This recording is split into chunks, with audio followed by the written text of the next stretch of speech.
Charcoal is one of Malawi's biggest industries. It provides livelihoods for over 45,000 people, some 12,000 bicycle transporters and over 33,000 traders. And it is thought to supply the energy needs of more than 85% of Malawian households. Yet some 60% of this charcoal comes from Malawi's forest reserves, and its production is destroying the country's forests. In an effort to control the industry, the government drafted the Forest Act of 1997, which only allows charcoal to be produced under licence. But so far, this policy is proving ineffective. As long as you get a licence, then you can produce charcoal and sell it legally. But to the best of my knowledge, none of such a licence has been issued to anybody. Nobody has been issued a license because as a government, we cannot just go on the roadside to be issuing licenses to each and every Jim and Jack. In the meantime, illegal charcoal production continues, with devastating consequences for the nation's forests and no benefits to the government. The Forest Governance Learning Group in Malawi began to tackle the issue of charcoal by exploring the exact nature of the problem. We were commissioned to conduct a study on charcoal usage, that's consumption, marketing and production.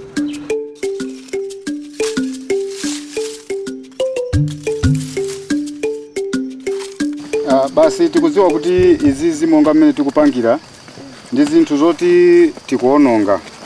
Tikuziwa kuti nanga si malinga ndi munthu mmene angapezere kachakudya kasiku ndi siku. Wachochita chiri kumusi kuja ndiye kuti ukabe tumwina mwake ndiye zitha kutero. Koma kumali yoti udye tukutalako ndiye mukuona mmene tikuvutikira pano. Tima dula mitengo mwina ma 3 meters. Ya itali ma 3 meters.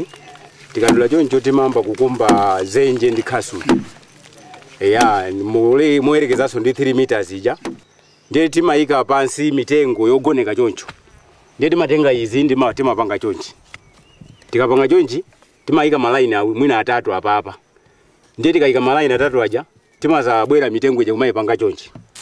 Kumayipanga ndiye mazakwera mwina kufika apa.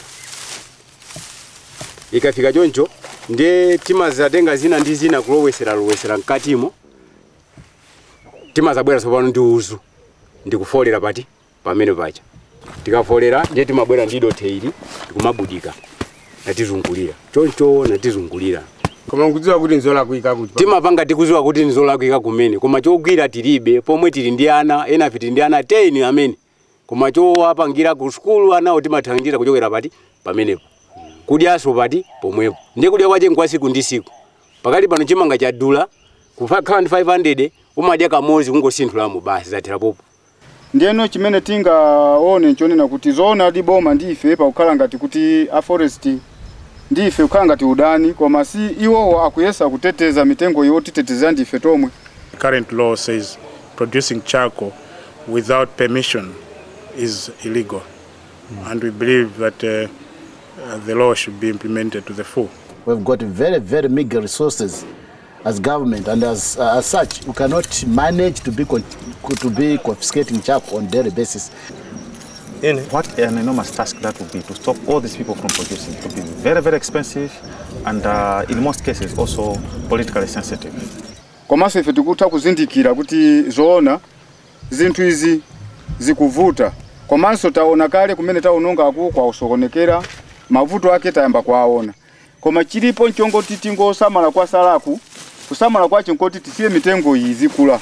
Izizi tizisiye kuti kwa salaku mwina kukhale ngati mitengo iyi kuoneka ikuphukira ioneke kuti yakula pa 5-10 years kusogoloku nkhalango ibwerere. Tisakale ngatiso adani aboma kapena adani a forest koma tikhale pa ubale kuthandizana kuyang'ana mitengo imene yasala mbuyo ikuti nawonso ana amene akukulawa azayiziwe nkhalango kusogoloku kuti nkhalango ndi imakhala mwakuti.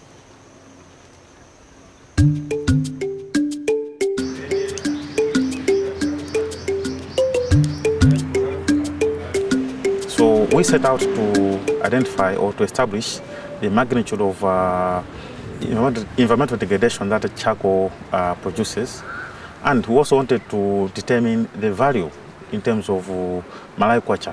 How much are we talking about? How big is the trade? And we have realized that charcoal is worth 5.78 billion Malawi kwacha. That is equivalent to around $40 million US. And yet this industry is still illegal. I mean, it is produced under very unsustainable environments. Government does not collect any tax on it, and as a result, it loses a lot of income from charcoal. So we are working with government to ensure that we implement policies that encourage charcoal production, but from a sustainable basis. Obviously, moving charcoal from point of production to point of consumption, sometimes you have to pass through roadblocks.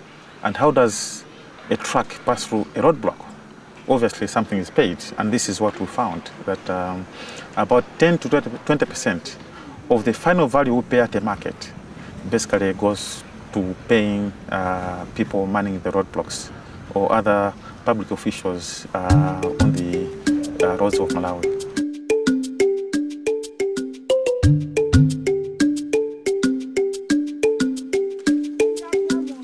The Forest Governance Learning Group has been helping to demonstrate the success of community-managed forest as a possible solution to the charcoal problem.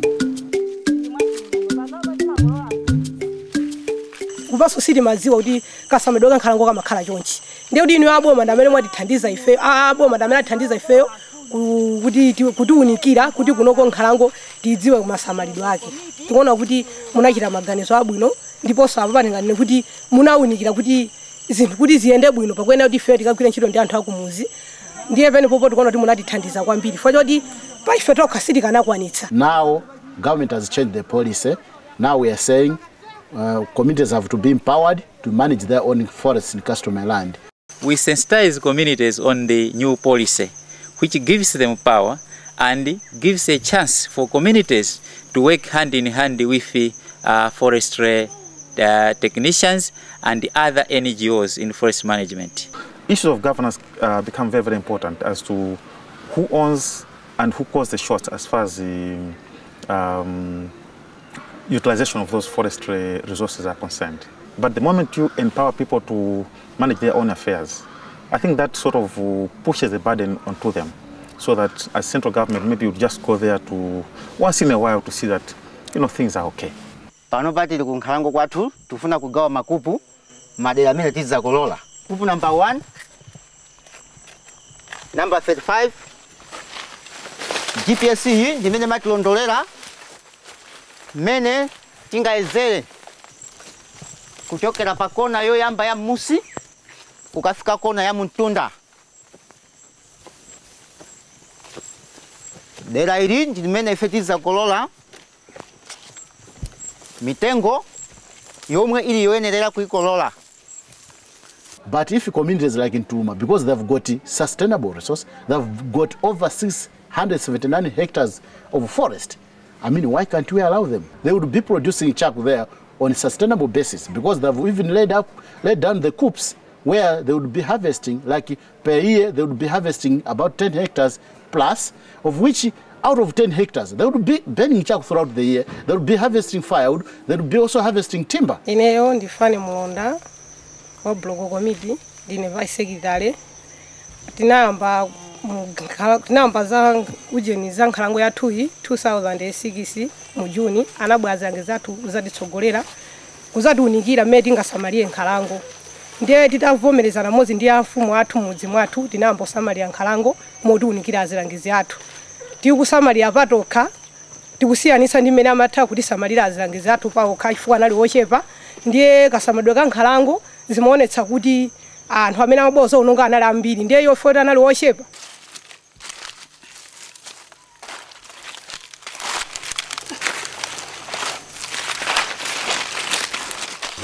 Makupu athu alipo 10 amene tizikolola pa chaka chimodzi tizikolola makupu 10. Ndiye makupu 10 amene wawa tinagawa kuti makololedwa athu pali malo ena amene siti makolola komanso pali malo ena amene tizikolola chifukwa choti malo mwina amene mwadutsa makupu amene wa muli misungwi komanso muli maudzu amene kumbali imene yo zisi makolola koma kwinako ndikoti kuli mitengo imene tazikolola ndiye makolola tazikhala kuti kumene kuli mitengo yenera kukolola tizikolola kumeneko kumene kuli nsungu ndi zinthu zina maudzu kumene koko sili makolola ako iyayi koma tikambokolola mtizagulisa ngakhale nkhuni ngakhale so milimo ngakhale so anthu amatabwa tizakhoza kugulitsa sikuti anthu azangobwera muno muchisawawa ya phindu lake kuti zizathandiza zitukukoza mudzi mwathu. So we have divided 10 coops to be harvested by these communities, and this is participatory. Ife tili ndi udindo patokha tikumatha kukasamalira tokha kwapanga patiro kuphiri moti tikapita kumene kuti maona kuti zinthu zimayenda bwino ndithu chifukwa choti ngakhale anthu amene amaba anali amudzi momwemo ndiye chifukwa chimenecho anthu akutiopa sakumathanso kupita kukagwira ntchito sakumathanso kupita kukaba kuphiri kumene tikugwirako ntchito. Ine ndikukamba za blogo imene yathu imene timayendesera. Blogo imene iyo ife timakumana pa wiki kokwanira kawiri kuchita patrol ni nkhalango mwathu kuti tione kuti nkhalango mmene mumo amene akutionongera nkhalango athu ni ndani. Ndiye tikanyamuka pa gulu lathu mmene tilili timatha kugawana misinje imene ilipo fuka anthu amene amatibera monga ngati mali amatabwa amatha kukhala misinje. Ndiye ife timagawana pa gulu lathu lokuyenda misinje mmene kumakwera mitunda mmene makhala mitengo imene machekedwa matabwa timayenda mmene momo. Ndiye amene amacheka matabwa awo timapezera ali mkati mwa misinje mmene muma kumacheka. Ndiye tikapeza timawagwira. Magulu ena zathu amene mwina kapena sana abepo kusamala nkhalango ngati ife ablo kwa ntuluma tikwalimbisa tima kuti mu nkhalangomu muli zofunikira kwambiri. Local institutions, traditional institutions have a very significant role to play in forest management.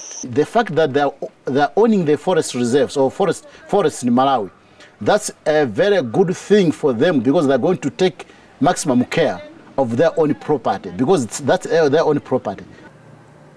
In spite of the success of these models, they have not yet been applied to charcoal production, and many remain sceptical of whether this would work in practice.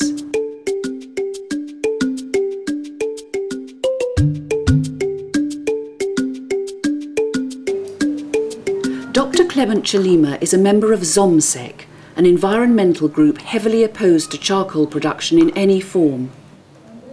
Where do you give permit? Because there's so much degradation at the moment.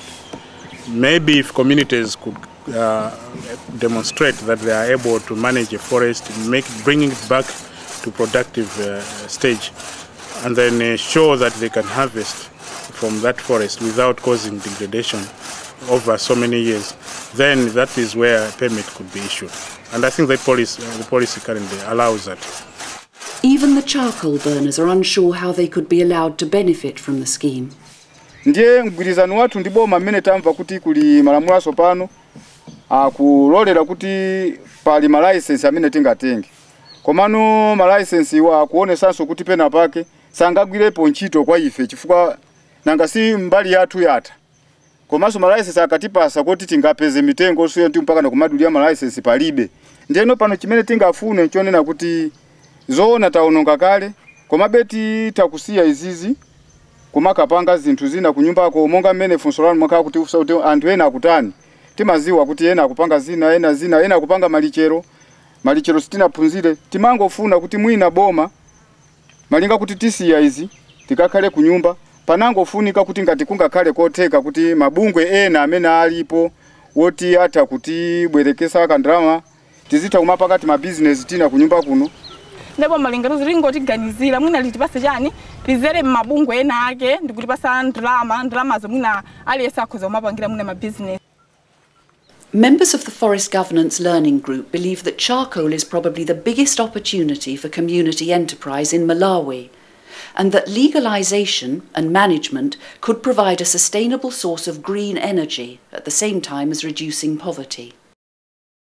If, for example, government approved the option of taxation of charcoal, it is a win-win situation. The community will win, the government will also win. The community will actually gain income through charcoal production, but the government also gain through tax. And some of that money that government generates from taxation will actually be plowed back to the management of the forest reserves, and thereby the environment will also benefit. So once we legalize that, then all the stakeholders in the value chain will actually benefit, beginning with the community, the traders, the government, as well as the forest resource itself. The issue of charcoal production remains a controversial one, with many different and opposing perspectives and opinions. The Forest Governance Learning Group carried out local consultations with different stakeholder groups in preparation for a public debate on the subject. During the debate, people whose views normally count for little were able to speak freely with those who have considerable power and influence. Such encounters are an important part of the FGLG's strategies for influencing policy discussions, and the team is already having some success. In 2009, the government approved a new Malawi biomass energy strategy, which aims to promote local management plans to ensure wood fuels are not only affordable, but also come from a sustainable source. The team is now pushing for conversion of this strategy into firm action on the ground. We need more and more people talking about these issues, and I think that governance group is managing to bring people together. But they sit down and discuss, critical issues, questioning government, asking government to maybe do things differently than they have always done. Because being in Lilongwe is different from being at the ground where activities are happening. So, Forest Governance Learning Group managed to bring down the Director of Forest down and interact with those charcoal burners, so that us as the policy implementers, because we are always oppressed by our bosses to say, can you implement the policy? Can you implement the policy of stopping burning charcoal illegally? And then people are saying, well, we are not going to stop it. They have not to think that maybe we are enemies. If they see us, they run away. So that's not good. Well, I'm asking those charcoal burners to come closer to us, because they are party and the parcel of decision making in forest management in Malawi. But development is about risk taking, and development that relates to poverty is something that should be multi-sectoral and should be risky in any case. So we expect to meet some resistance, but we have evidence in terms of the economic value and potential of charcoal. So we think that we can still plow through those that doubt us using the data that we have, and eventually we should be able to get through.